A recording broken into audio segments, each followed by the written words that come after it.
With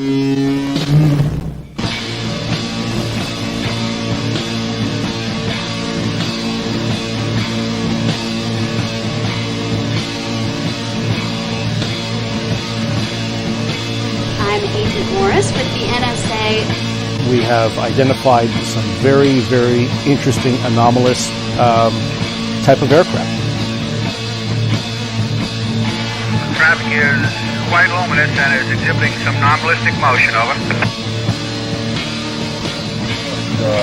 Move very rapidly at any speed or whether any direction it wanted to go.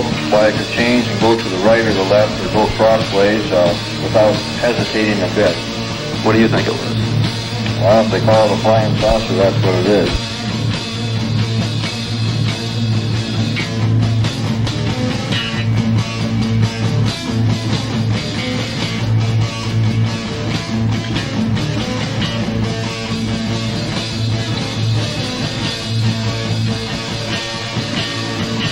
EWA 517, do you want to report a UFO? Over.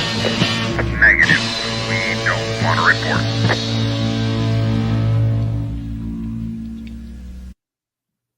Look, it wasn't my worst Wednesday night. Good evening, everybody. This is Smiles Lewis, and hey, everybody, Mark Jackson here. Thank you all for joining us for this May 3rd, Wednesday, 2023 live edition of Anomaly Now, straight out of Austin, Texas, on behalf of the 501c3 nonprofit, the Scientific Anomaly Institute, aka Anomaly Archives. So good to be with you. Thank you, Mark. Hey, yeah, I love all the Bigfoot Sasquatch stuff you're sporting. Yeah, you've had that hat before, and I love it. I love that hat. Yeah, and I'm repping a little thinker thunker for everybody out there. If you do have a passion for cryptids and your favorite one happens to be the hide and seek champion of the world, then go find yourself some thinker thunker on YouTube or his website, and you might be surprised at what you find in there. It's good stuff. Yeah, he gives real down to earth examination of like the latest interesting sighting videos, and just really appreciate his analysis. So. Yeah, he's linked up recently and gone out with the Rocky Mountain Sasquatch organization. A couple of them, the enthusiasts have sort of tightened their group, and they're doing a lot more in field stuff. It's very interesting.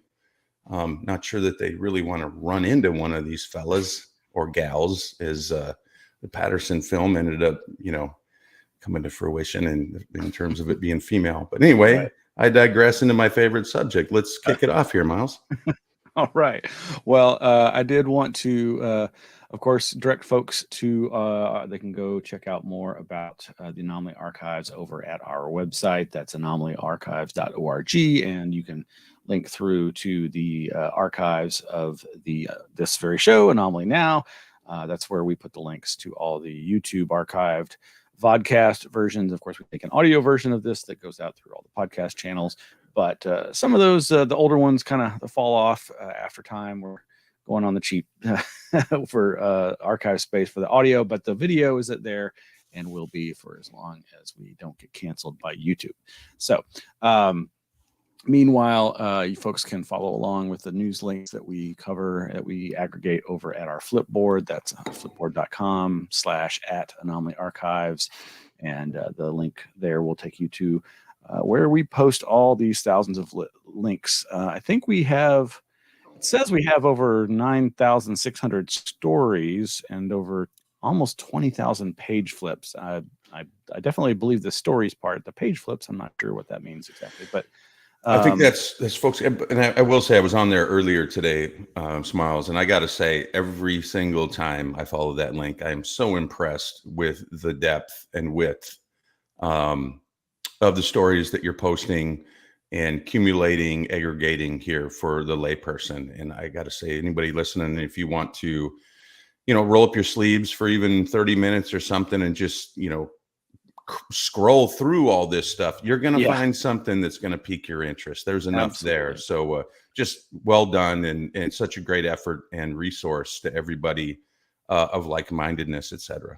Yeah. So I try to aggregate these into just succinct news links for the email newsletter. And yeah, I get lots of feedback from that from folks who are just like, how do you find all these articles, and how do you wait a read minute? them How all? do you find them all? What's the secret? Just the usual social media sites, other people sharing links, and just what comes across my feed. It's Or my great. feeds, and yeah, there's too many to read all of them. That's the thing. You have to kind of be discerning and take the time to look at stuff. There's all kinds of stuff we never get to all the different stuff, but sexy Romans from outer space. That's exactly my point, folks. If that's your thing, you find it in Flipboard right here. Follow the link if you're into sexy Romans from outer space.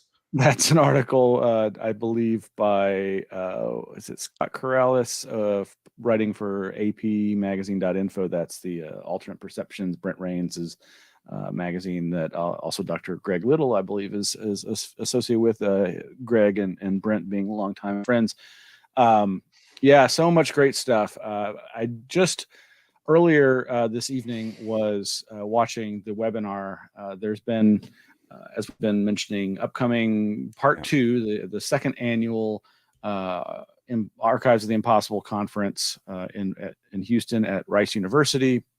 Last year's was launching their new archive there in Houston, a fantastic conference, videos of which are all online. And this, just like last year, they have a lead-in where they do weekly pre-conference webinars where they have discussions or lectures by various people. And I was not able to watch these 2 previous ones by Gustavo Rodriguez Roca or Yvonne Chirot. But of course, I had to tune in today for good friend Joshua Cutchin's discussion with Dr. Jeff Kripal, and always interesting to hear 2 people that you respect and who I think have great wisdom to impart on these subjects talk together and have a discussion. So that was great. I'm sure they'll be posting these to their YouTube channel soon. But there is, of course, this whole conference coming up, and it is a hybrid conference, so folks can go to impossiblearchive.rice.edu/ well, it's more, I think, maybe that'll link through, but all kinds of great people scheduled to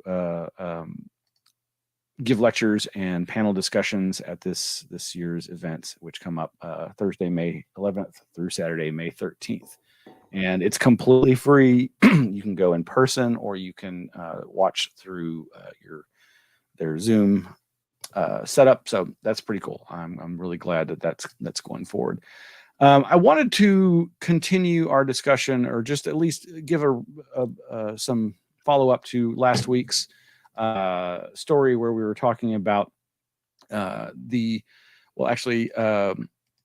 we talked about the suspicious cattle deaths reported in southeastern central Texas, across 3 counties, 6 different animals, across multiple herds, multiple pastures, along the OSR, Old San Antonio Road, a highly trafficked area. I have not heard of any new details coming out of law enforcement there. However, it has unsurprisingly created quite a buzz, and a lot of folks are, like us, talking about it, trying to report on it, trying to see what other information we can find. I did want to comment that I did recently listen to the latest episode of the Dark Outdoors podcast, which is done by a good friend, another Bigfoot outdoorsman, Chester Moore. He has a nonprofit called Higher Calling that's at highercalling.net. And he's an outdoorsman writer. He's the editor-in-chief of Texas Fish and Game, and he's been an outdoors journalist for over 19 years. And I first became aware of his interest in cryptozoology in, I believe, 2002 or 2003, when I first met him in 2003.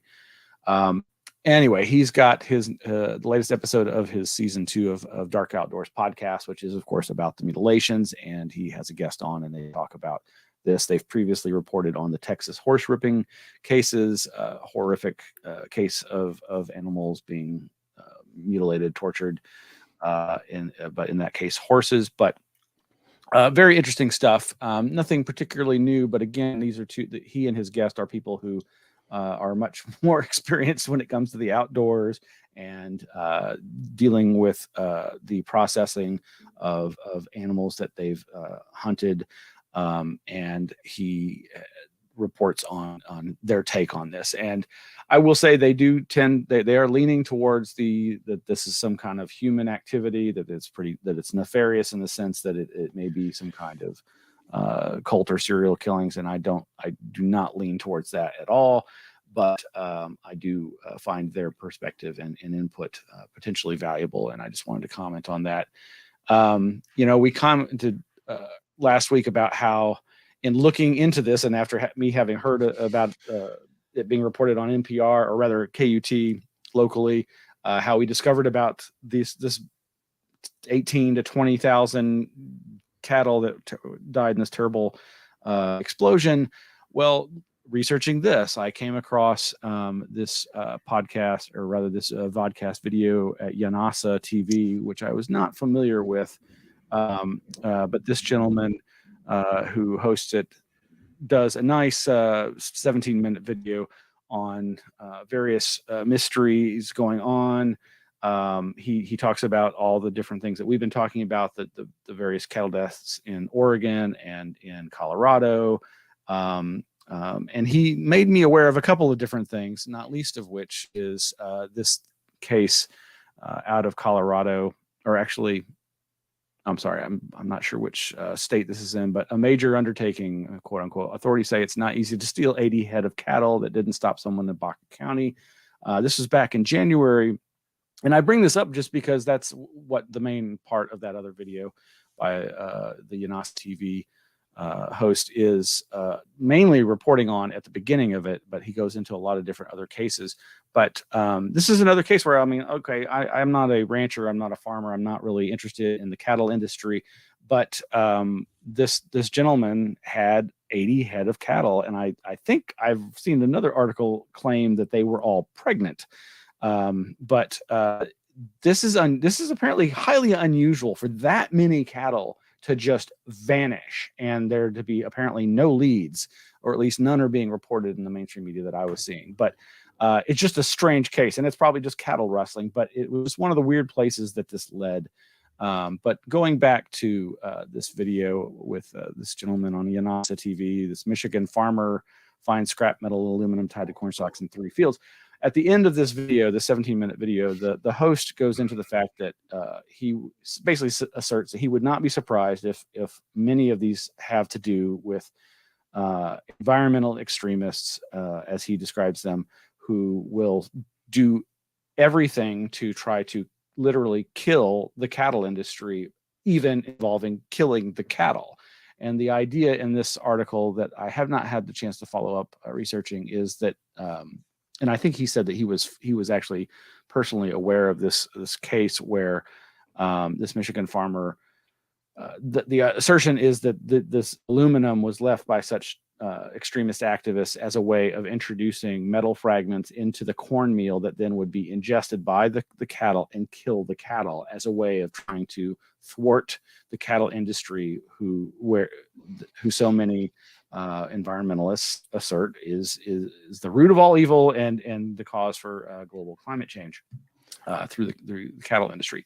Not commenting on that, I just found it interesting. I've never even heard of that kind of level. Of course, you hear of environmentalists who are against deforestation, doing things like putting metal spikes into trees so that when they get cut down, it'll jam up the chainsaws of the loggers and that sort of thing. So it's not out of the realm of possibility, but that maybe this is some kind of activity going on by that type of a group.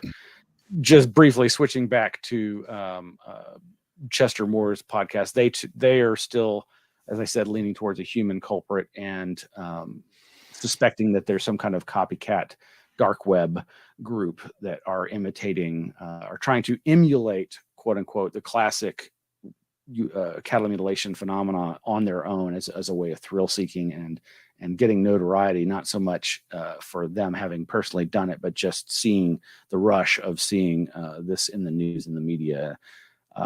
I'm not sure I buy into that, but I still find it interesting. And then just this one last bit, we were saying how, well, if this is the true quote unquote cattle mutilation phenomenon, then where's the UFOs? And I think this will play here, but I found through a viewer this I Am the American YouTube channel. I'm not familiar with this guy, but he's, I believe, a Central Texan, and he did his own investigation report on this. Very how you say, hobby oriented, but he has on the phone somebody who claims to have seen a UFO associated with this, though it seems unclear the details of it. So I'm a little skeptical, but just for everybody out there. Ask her to tell me that again. Tell me that story one more time. Like, she can say it fast. The one I just said? Yeah. Okay, we were outside. It was just starting to kind of get dark, but enough for us to kind of see up in the sky. And Charles said, "What is that?" And I looked up and I was like, "Where?" And he pointed, and I was like, "There's no lights on that." I was like, "What is that?" He said, "I don't know, but it's moving pretty fast." And there was no lights, and it was shaped like a cigar. But it was moving pretty fast, and Charles said, "That ain't no plane." Now, for Charles to say something, you know how he is. For Charles to say something, he's like, "I don't know what that is," but he said, "That ain't no plane." I was like, "Honey, that's a UFO." He's like, "Well, no," he was kind of hesitant about it, but he'll tell you the exact same thing. It was weird. Right, Mouse. So I'll say that, I listened to that pretty much the full episode that he had. One thing that, jumps out at me that he ends up, and folks, by the way, if you want to watch that, the link is great. And one thing, growing up rural in a ranching community, just like he is, oil field / ranching communities, he brings up the fact that contrary to popular belief of city folk, for example, these rural roads aren't that rural. Particularly when you have cattle and you have land, these landmen, they monitor their land because that's all they do. Frankly, it's their living, and they're always driving around. I remember growing up, and guys saying, "Hey, got to leave. I'm going to do their lap or whatever," and they go monitor their land. They're their own game and fish department. They're, it's what they do. And so the notion that some of this stuff, particularly the frequency and volume of cases that they had here in Texas, where it was 5 miles apart, from county to county, kind of this leapfrog sort of phenomena or whatever, the fact that nobody saw something is strange, because I know that that culture is, you monitor your own land because that's your livelihood. So anyway, he goes on, he explains a little bit about that. And that's where he made these phone calls, and what we just listened to came from. And that is, sure enough, somebody did listen to it. Somebody did see something, as he indicated in the header in the video here. So, I mean, that was interesting to me, because it's true. These aren't rural roads. There are people constantly trying to find something to do, and then also because their livelihood is tied to it, they're monitoring this all the time. Yeah. These are not out in middle of nowhere, so to speak, sticks. I mean, these things are being tended, fences, etc. Anyway, I just thought I'd throw that out there from personal experience. So. Yeah, absolutely. We'll have the link to this and the other links that we've mentioned and shown. To switching gears. So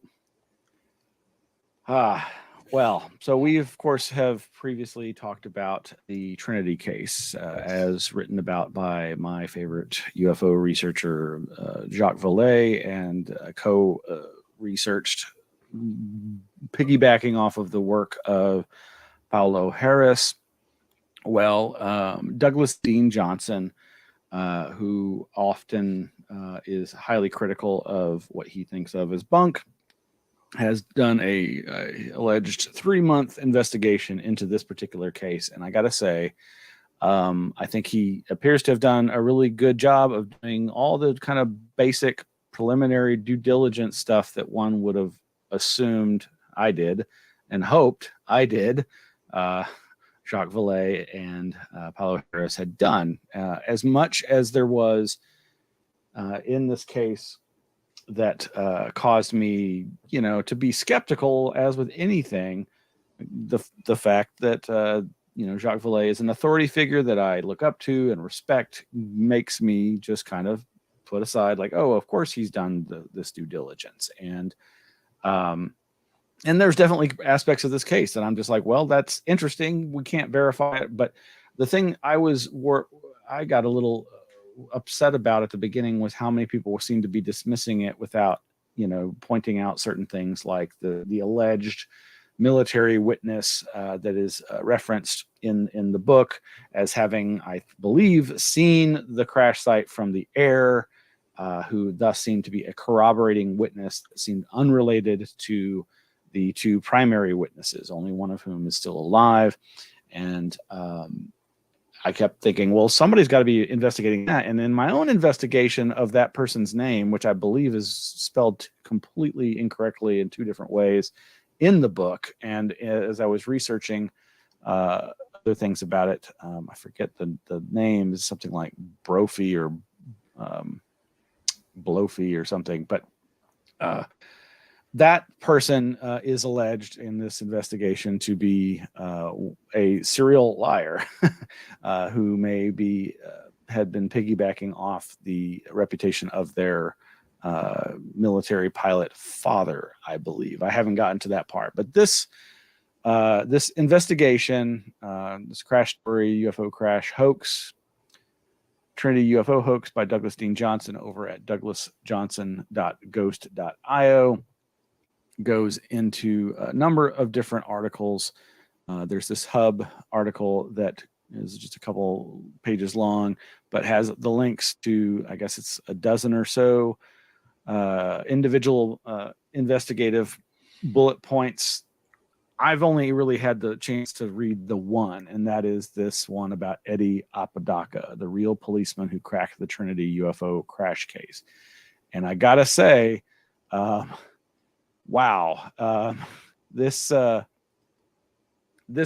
pretty much to me is a smoking gun. That it really does appear that these two individuals who were making this claim of the crashed UFO are either completely misremembering and attributing reality to one person that may be some person that has yet to actually be identified, but the likelier explanation is that they just made it up. That involves the use of this state trooper, Eddie Apodaca, who was actually a pretty interesting character unto himself.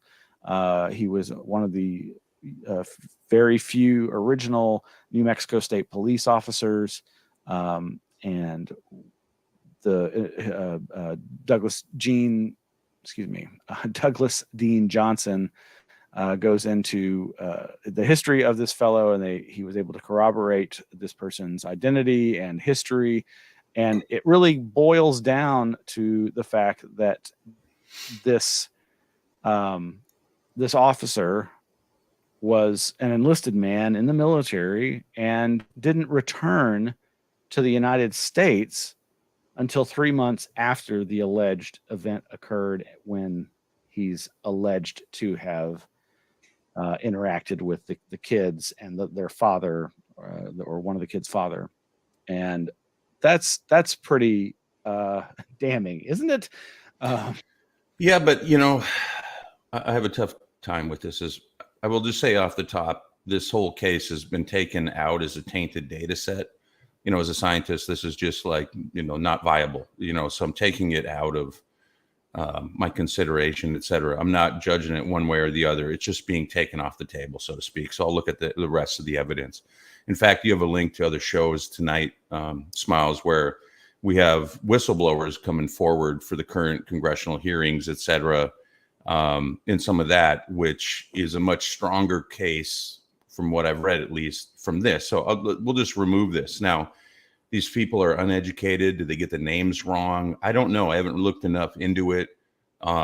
Is there monetary,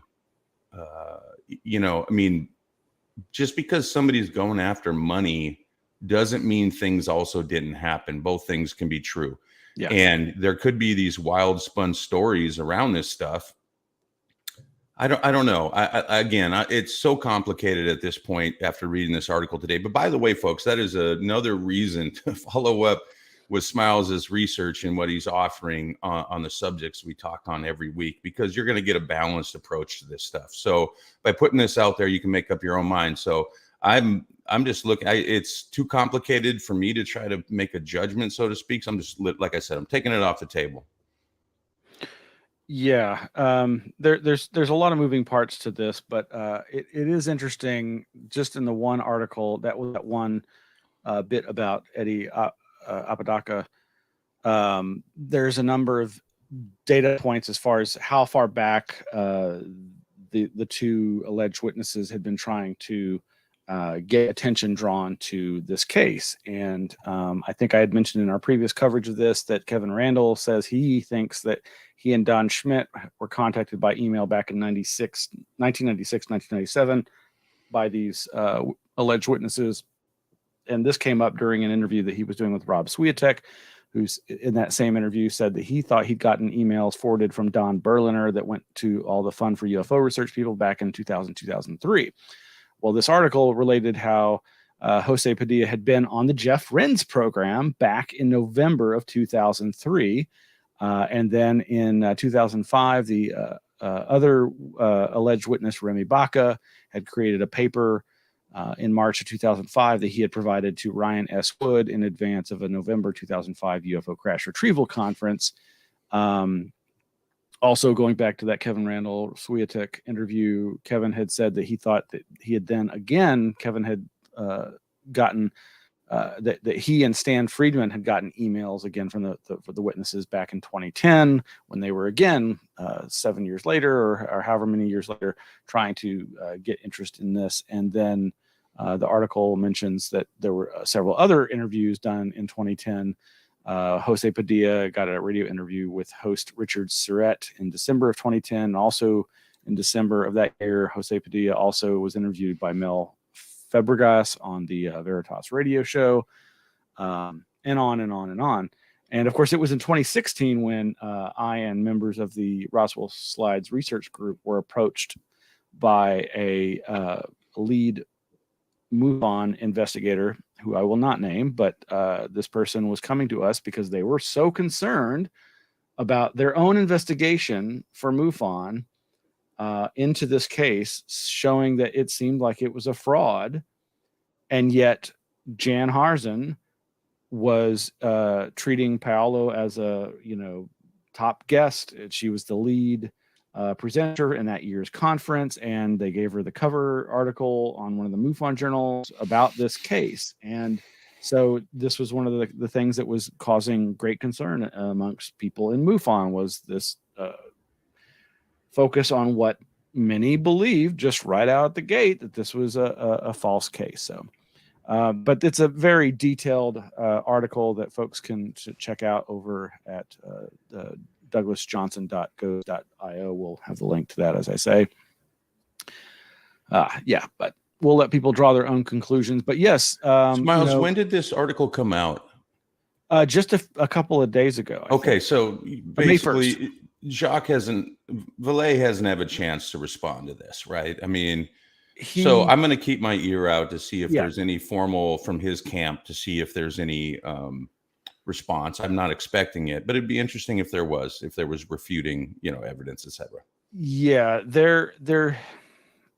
he hasn't. He was attempted to be interviewed by the author, and as reported on that very hub page. But yeah, so I don't think there's been any official response yet. It would really be nice to see some kind of response, because it is distressing to see this happen. And you mentioned the connection to the whistleblower stuff. This is what's really wild, is we reported how just a few months ago, let's let's see. Yeah, dailystar.co.uk had a headline: Biden orders investigation into UFO piloted by many aliens with big bulgy eyes. And this was all a reference to the Trinity case. And then they also reported exclusive: Pentagon ordered to reinvestigate 1945 crash of mysterious avocado-shaped UFO dubbed the Roswell before Roswell, as experts reveal eyewitness accounts of the encounter. And the New York Times reported, did aliens land on Earth in 1945? A defense bill seeks answers, reporting on exactly what you're alluding to, this revision allegedly of the bill about the UAP stuff being revised from going as far back as 1947 with presumably the Roswell case to 1945, presumably because of this alleged case. And lo and behold, what do we have now? We have the dailymail.com again, claiming just last month, 6 whistleblowers who claim they worked on military UFO programs, retrieving and analyzing crash material, have come forward, blah, blah, blah, blah. And it's the usual suspects, Daniel Sheehan and I think Gary Nolan and several other high-profile people in the UFO field. Lou Elizondo, of course. Eric Davis helped put off the usuals. Alleging that they each, have contact with whistleblowers. And of course, here we have Arrow director Dr. Sean Kirkpatrick may have hinted that his office has indeed interviewed whistleblowers in testimony to Senator Kirsten Gillibrand at a Senate Armed Services Committee hearing on Wednesday. And this show, called The Good Trouble Show, it's, I believe, a YouTube-oriented streaming show, got a nice little interview with Senator Kirsten Gillibrand, and here she alludes to is asked about the whistleblowing aspect. Some of the feedback that we've received in particular from whistleblowers that have worked on alleged legacy UAP programs, but they're hesitant to come forward, is what they've shared is that there's no published legal protection mechanisms that are give them the legal assurance that they are indeed going to be covered. So they can reach out to your office and you can download or make it clear exactly what protections are in place. Yep, they can definitely do that. And they can, we have an email that is confidential, just casework@gillibrand.senate.gov. And if they just put UAP in the Ray line, it'll get to our military staff, who will then follow up and make sure that they are given confidential support and advice on what their next steps could be and where the protections lie. Excellent. Okay, great. So if you have time, we just have another couple of. Yeah. So there's, I just to go back to the Trinity case and all the press that it got, and the involvement of Valet. The author of that expose, comments about Valet's age, and I know others and myself have been wondering how did he come to be sucked into this. He says in the book about a friend of his who was unfortunately died in a terrible car wreck or some accident, had brought it to his attention, and that's kind of how it all started. And then at some point he discovered that Paolo had been doing this research for many years, and so he just got with her. And I can take all that as probable, just happenstance. And then it just becomes kind of this, well, has he lost his edge? Was he ever as good of an investigative researcher? And I'm not here to trash Valet. It's forgivable. It's just unfortunate. But there's that part of me that still, Valet is one of those people who's often been associated with the aviary and this idea of all these different government, military intelligence insiders who have been, on their own, looking into the UFO phenomena and possibly working for larger forces to help prepare the public, for the inevitable revelation of the core story of crash saucers and pickled aliens. Even though Valet has really largely been the person kind of pushing back against that narrative, while acknowledging that that narrative just keeps coming up over and over and over again. So there's that part of me that's like paranoid, like it almost seems like it was some kind of an op, like somehow this was seeded into all this current upsurge in UAP disclosure, and it just muddies the water. Or how did it make it that far into the government inquiries? You know, you would think somebody would have a team vetting some of this stuff if they were going to bring this up, you know, in an official or reportable basis or whatnot. So I got to believe that this journalist, that other people were running this same stuff down. Maybe not. You know, you give your government too much credit, etc. But this case made its way to the very top. And you have to ask yourself, does that mean something? Yeah. What does that mean also? So there's questions within questions on this one, Pandora's box for sure. For sure. Well, there's all kinds of amazing other news that I would encourage folks to go to the Flipboard to look at that we're not going to get to cover tonight. There's this aerial drone surveillance harassment case up.